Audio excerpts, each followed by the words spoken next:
आप सभी का हमारे इस YouTube चैनल पर स्वागत है फ्रेंड्स। आज के हम इस वीडियो में क्लास 10th सामाजिक विज्ञान का मॉडल पेपर हल करने वाले हैं। फ्रेंड्स, अगर आप हमारे चैनल पे पहली बार आए तो चैनल को ज़रूर सब्सक्राइब कर देना। अगर वीडियो पसंद आता है तो वीडियो को ज़रूर लाइक कर देना, ठीक है। अब यहाँ पर देखिए लिखा रहेगा नोट आपको, जो कि पढ़ लेना, ठीक है। देखिए क्या लिखा है।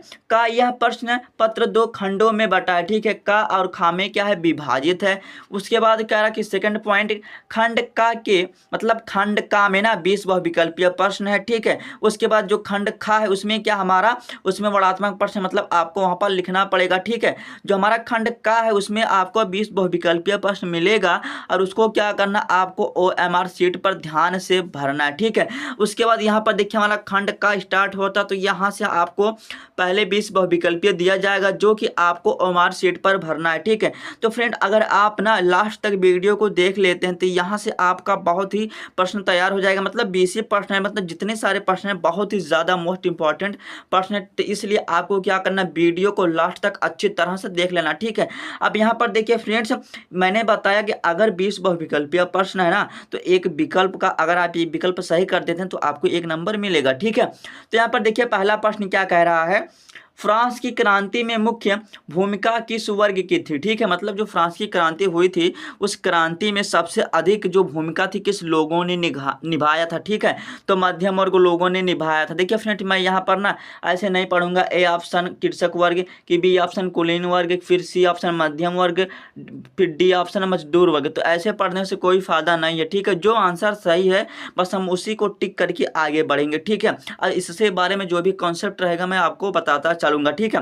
अब यहाँ पर देखिए कह रहा है दूसरा प्रश्न, जलियांवाला बाग हत्याकांड मतलब जो जलियांवाला बाग हुआ था वह कब हुआ था, उसकी घटना, ठीक है। वही घटना कब हुआ था।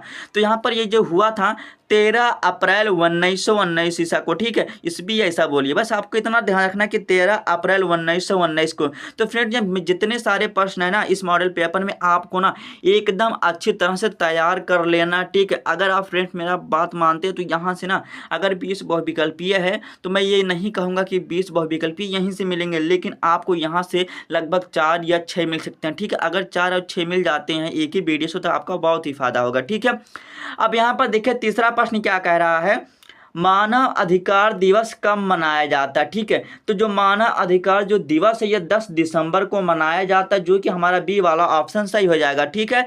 अब देखते हैं चौथा प्रश्न क्या है, संयुक्त राष्ट्र संघ की स्थापना कब हुई थी। तो संयुक्त राष्ट्र संघ की जो स्थापना हुई थी 1945 को, जो कि ए वाला ऑप्शन सही हो जाएगा। और आपको इन सभी प्रश्न को ना एकदम अच्छी तरह से ध्यान भी रखना, ठीक है। अब देखिए पांचवा प्रश्न क्या कह रहा है, निम्न में से किस प्रांत में सीढ़ीदार खेती की जाती है। देखिए जो सीढ़ीदार खेती होता है ना वो उतरने के लिए किया जाता है। जो सीढ़ीदार खेती होता है मतलब वो नीचे उतरने के लिए किया जाता है। तो उत्तराखंड कहाँ है, ये हमारा डी वाला ऑप्शन सही हो जाएगा। आप इस तरह ध्यान रखेंगे तो आप कभी नहीं भूलेंगे, जो कि हमारा डी वाला ऑप्शन सही हो जाएगा, ठीक है।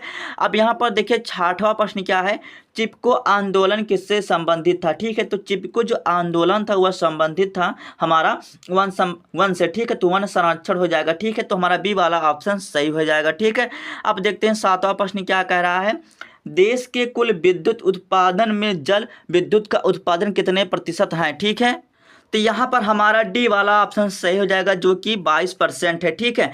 अब यहाँ पर देखिए आठवां प्रश्न क्या कह रहा है, किस खनिज को वर्तमान सदी का ईंधन माना जाता है, ठीक है। तो आपको ना इस प्रश्न को आपको कमेंट करके बताना कि इसका आंसर क्या होगा, ठीक है। अगर जो राइट कमेंट करेगा तो मेरी तरफ से उसको रिप्लाई मिलेगा, ठीक है। अब देखिए नवा प्रश्न क्या कह रहा है, भारत में परिवहन का सबसे प्रमुख साधन क्या है, ठीक है। अब आप ही बताइए भारत में जो परिवहन है सबसे अच्छा सुविधा क्या है। तो ये हमारा क्या है, सड़क परिवहन है, जो कि हमारा सी वाला ऑप्शन सही हो जाएगा, ठीक है। अब यहाँ पर देखिए जो 10वां प्रश्न है ये बहुत ही ज़्यादा मोस्ट इंपॉर्टेंट है, ठीक है। नगर निगम के प्रमुख को क्या कहते हैं, प्रश्न को फिर से पढ़िए, नगर निगम के प्रमुख को क्या कहते हैं। तो क्या कहते हैं, मेयर कहते हैं, जो कि हमारा सी वाला ऑप्शन सही हो जाएगा, ठीक है।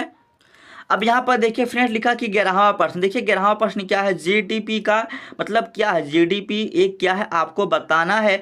तो यह एक सकल घरेलू उत्पाद है, जो कि हमारा सी वाला ऑप्शन सही हो जाएगा। ठीक है। अब देखिए कांग्रेस के किस अधिवेशन में पूर्ण स्वराज की मांग की गई थी ना।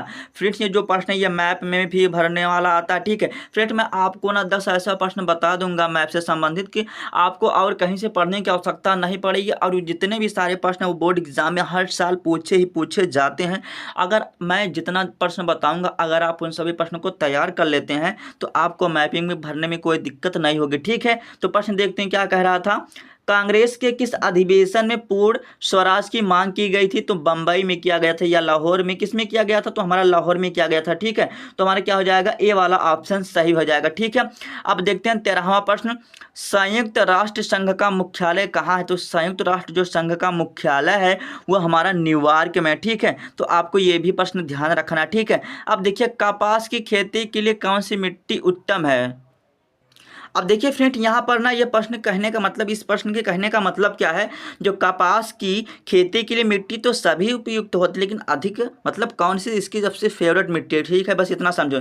देखिए जो कपास की खेती के लिए सबसे अधिक अगर मिट्टी बोली जाए तो हमारा क्या हो जाएगी, हमारा काली मिट्टी हो जाएगा। ठीक है, देखिए यहाँ पर आप ध्यान रखना, का से हमारा कपास, का से हमारा काली हो जाएगा। ठीक है, तो आप ध्यान रखना कि कपास की खेती के लिए अगर सबसे अच्छी मृदा की बात होगी तो हमारी काली मिट्टी की, जो कि हमारा ए वाला ऑप्शन सही हो जाएगा। ठीक है, अब देखते हैं यहाँ पर ये जो 15वां प्रश्न ना, इतना ज़्यादा मोस्ट इंपॉर्टेंट, इतना ज़्यादा ना, ये कई बोर्डों में पूछा जा चुका है, जो कि आपको इसको तैयार कर लेना। ठीक है, देखिए आर्थिक महामंदी का प्रारंभ किस वर्ष हुआ था। ठीक है, तो आपको इस प्रश्न को ना ध्यान रखना 1929 ईस्वी को, जो कि हमारा बी वाला ऑप्शन सही हो जाएगा। ठीक है, अब यहाँ पर देखिए जो 16वां प्रश्न क्या कह रहा है, जर्मनी के एकीकरण की आधारशिला किसने तैयार किया था। देखिए अगर आपसे जर्मनी से पूछे तो आप क्या लगाएंगे, बिस्मार्क वो लगाएंगे, मतलब बिस्मार्क हो जाएगा। ठीक है, अगर आपसे फ्रांस से पूछे तो आप नेपोलियन लगाएंगे। ठीक है, अगर आपसे जर्मनी पूछे तो आप हिटलर पर लगाएंगे। ठीक है, अगर कहीं इटली का पूछ लिया तो आप, अगर इटली का पूछेगा तो आप आटवान बिस्मार्क लगाएंगे। ठीक है, देखिए फ्रेंड्स मैं यहाँ से आपका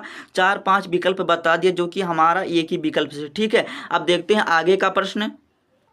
अब यहाँ पर देखिए भारत एक है, तो भारत एक क्या है, कृषि प्रधान देश है, जो कि हमारा ए वाला ऑप्शन सही हो जाएगा। ठीक है, अब देखते हैं 18वां प्रश्न क्या है, भारत के संविधान में कितने अनुच्छेद हैं, जो कि आपको ध्यान रखना है। 395 अनुच्छेद है, 22 भाग हैं और 12 अनुसूचियां, जो कि आपको ये भी ध्यान रखना है। ठीक है, अब देखिए यहाँ पर हमारा 19वां प्रश्न क्या है, भूमि कैसा संसाधन है। ठीक है, तो भूमि हमारा जो है प्राकृतिक संसाधन, मतलब ये हमारा ईश्वर के द्वारा बनाया गया, मतलब ये हमारा नेचुरली है। ठीक है, तो ये हमारा ए ऑप्शन सही हो जाएगा, जो कि क्या है, प्राकृतिक।